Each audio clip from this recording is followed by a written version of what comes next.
dripping systems.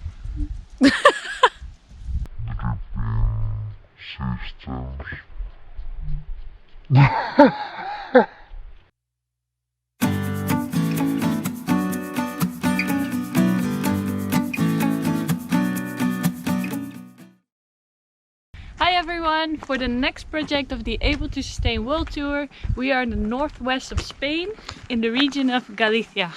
We are staying with Eric, a man from United Kingdom, that bought a little piece of land with a house that was partially renovated, but he is finishing by himself, and he's trying to live as sustainable as possible here. We are in the middle of nature, not so far from a small village, and there's a lot of agriculture, small agricultural lands here, and vineyards. We will show you more the surroundings, and we are having an interview with Eric to let you know more of his vision and of course more about the project and what we have been doing here.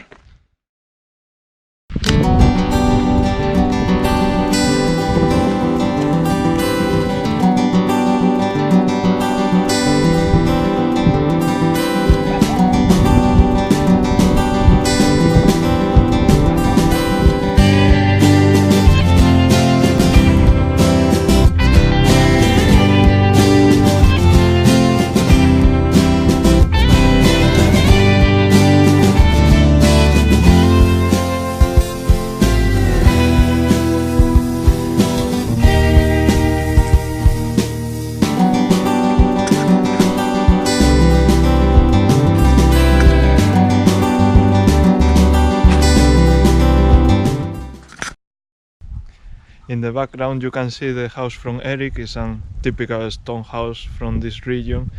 It's around 150 years old, and he has installed some solar panels to have electricity, and inside has also a small wood stove to keep it warm during the winter, because in summer these kind of houses are quite fresh inside. Next to the house he has 3 pieces of land. One is directly linked to the house, where he has a vegetable garden and a greenhouse, and the other 2, one is more up the hill and the other is a bit more down, where he has some other fruit trees planted. The chicken house is in one of the patches. As you can see, he built some raised beds in the vegetable garden that he has, and it's a really easy way to get some vegetables out of your ground. And he has different kind of species on each raised bed, and from year to year he needs to be rotating the species, but the easy part is that with this system you can enrich the soil and keep the conditions really good for growing vegetables. He's trying to make it automatic by installing some dripping watering systems, so the work needed will be much lower.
My name's Eric, I'm 52 years old and I no longer have an occupation, but I was a teacher.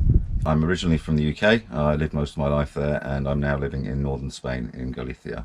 Briefly, I wanted to get away from the rat race, I guess, to use a cliche, and live a more independent, more sustainable life where I actually had daily contact with, you know, the earth and living things. I mean, I'm part of a couple of activist groups, and one of the things I advocate for is a more sharing and taking responsibility for yourself type of environment. And so, if you're going to advocate for something, you should live it as well, right? So that's, you know, restoring a little bit of balance in that I'm living what I'm hoping to manifest more broadly in the world. We do, at the end of the day, have all of the power. We really do. Real proper 100% self-sufficiency is extremely difficult. I think it's hard. I think it's all but impossible to do it on your own. I think you can do it as a community. I think you can become self-sufficient. So yeah, I think you cannot do that, I don't think, not in a serious way, if you live in a city. I really don't. Now, living in the country, yeah, sure, there's things that you can't get in the local shops. You have to go into town to get. Many of those things you could live without. I mean, you know, trying to think of examples for me. Chocolate, there we go, is an excellent example. Oh no, they have chocolate in the local shop, but whatever, let's just say for the sake of argument, chocolate, yeah? I love chocolate. Ice cream, there we go, there's a better example. I always have ice cream in my freezer because I love ice cream, right? Now, if I couldn't get ice cream, I'd be sad for a few days. I'd very soon get into a routine where there is no ice cream, right? And I'd forget all about it. So, you know, and I think that's true of many things which we think of as being important or that we love or whatever. If you're without them for a short time, you very soon just kind of forget about them, you know. No, I'm not saying everyone should move to the country and live on their own in the middle of nowhere. I'm not saying that for a moment, but I do think everyone could do something towards becoming more independent. You know, everyone's got a window that they could plant a few herbs in a window box. You know, they may have a little bit of a backyard, they can grow something a little bit more. There's all sorts of ways that we can be of service to each other and to the planet. And so yeah, that's what I would like to see more of in the world, and so that's what I'm trying to do with my own life. I've come to believe that just being around wild stuff, even if you're not particularly paying attention to it, even if you're not sitting there and admiring the view and making a conscious effort to just being around it, I think is important. At least some of the time, you know, even if it just means once a week you go for a walk in the forest, whatever it might be. But just exposing yourself to it, I think we've reached a point in our industrialized, urbanized society that we've actually forgotten that we are born of the earth, right? That we come from her. We are a part of her. We very much see ourselves as separate from, and with the need to control and subjugate and, you know, and make her do our bidding, rather than enter into a good faith, goodwill, two-way collaboration with her. We impose the necessity for poverty by the way that we live our lives, and until people start to see the connections between the t-shirt that you buy, you know, in a cheap shop on the high street, and the 12-year-old child, you know, running the machines and breathing the chemicals in the factory to make those things, you know, and until we start making those connections, we are not going to change our behavior. Education really is the silver bullet, and by that I don't mean schools and universities, although of course they're part of that, but I mean education in the broadest sense, right? That which you learn from being in the world. This is how the world changes.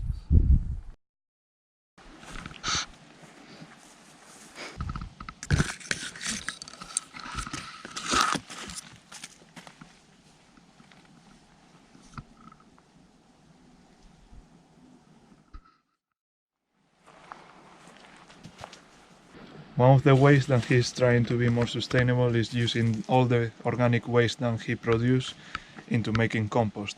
And he found online a quite smart solution that it consists in wood stacked on this kind of structure, so depending on the amount of compost that you produce, you can just stack up as high as you want or you need.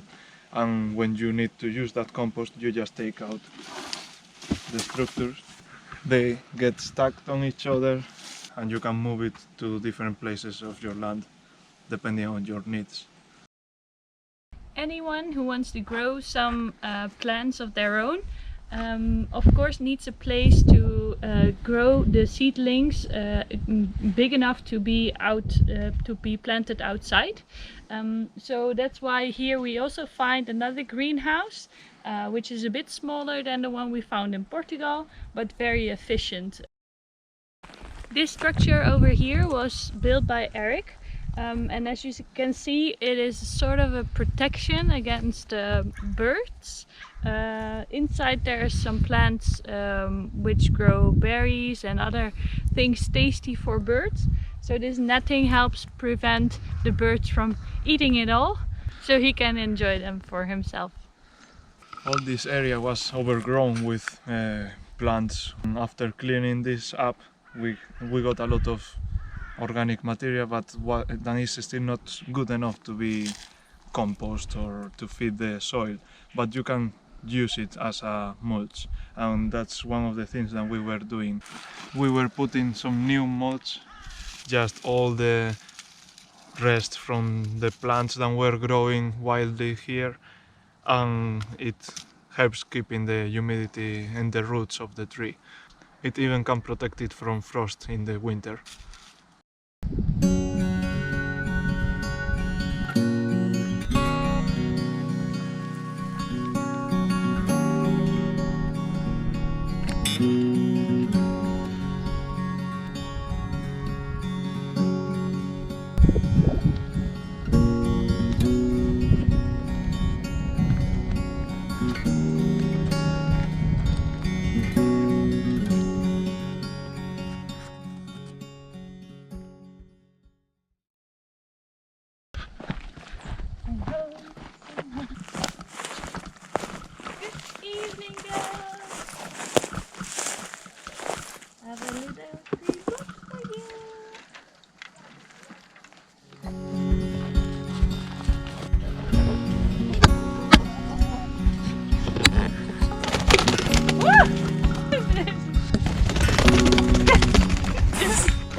Oh my god.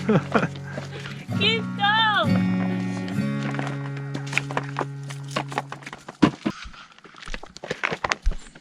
Nothing goes to waste. Also here we have some lovely chickens.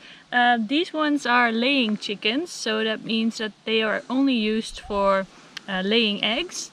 Eric also is planning to have some meat chickens, so chickens for meat, so he can once every week or once every 2 weeks produce his own meat. Right now he has 5 chickens, which produces 3 to 5 eggs each day. So that's more than enough for one household to eat. Some scrambled eggs.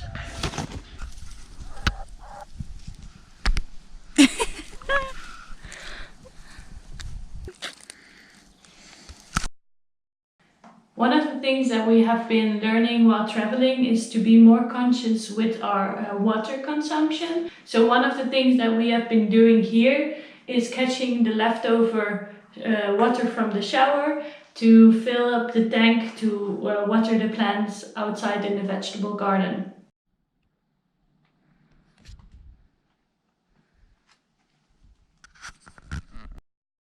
And of course the grey water from the kitchen is also being used for the plants. On the project in Portugal we were learning mainly about the work outside, but on this project we focus more in the renovation of the building.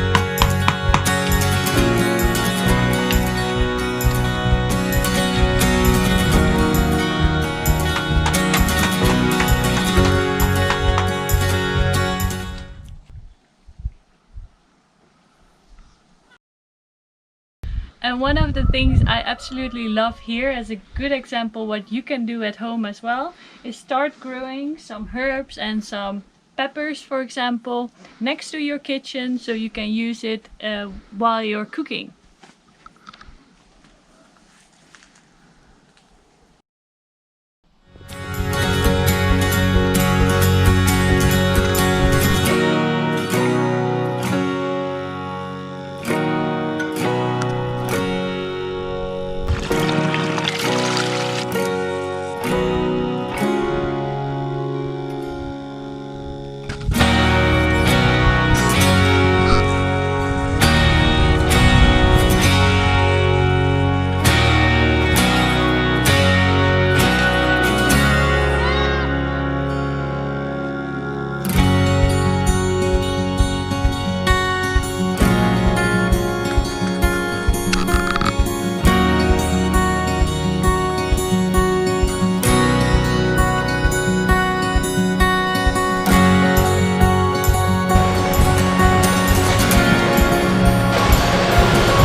In the background you can see the house from Eric that is around 150 years old.